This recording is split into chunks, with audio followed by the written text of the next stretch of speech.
This watch was first purchased by your great-granddaddy. It was bought during the First World War in a little general store in Knoxville, Tennessee.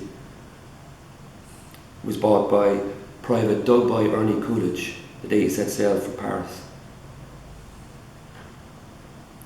It was your great-granddaddy's war watch, made by the first company to ever make wristwatches. See, before then, people just carried pocket watches. Your great-granddaddy wore that watch every day he was in the war. Then when the war was over, he went home to your great-grandmother, took the watch off his wrist and put it in an old coffee can. And in that can it stayed until your grandfather, Dane Coolidge, was called upon by his country to go overseas and fight the Germans once again. This time they called it World War II. Your great-granddaddy gave it to your granddad for good luck, and fortunately, Dane's luck wasn't as good as his old man's. Dane was a Marine, and he was killed along with the other Marines at the Battle of Wake Island. He was facing certain death. He knew it. None of those boys had any illusions about ever getting off that island alive.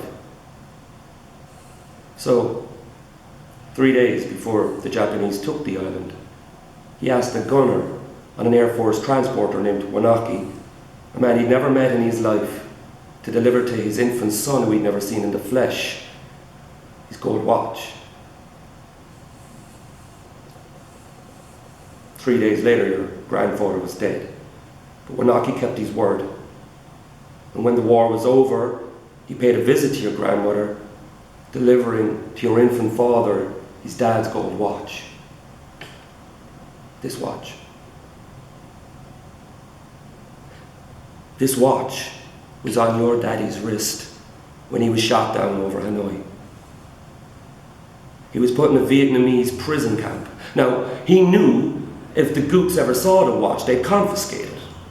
The way your daddy saw it, that watch was your birthright, and he'd be damned if any slopins were ever going to put their greasy yellow hands on his boy's birthright. So he hid it in the one place he knew he could hide something, up his ass. 5 long years he wore that watch up his ass. Then, when he died of dysentery, he gave the watch to me.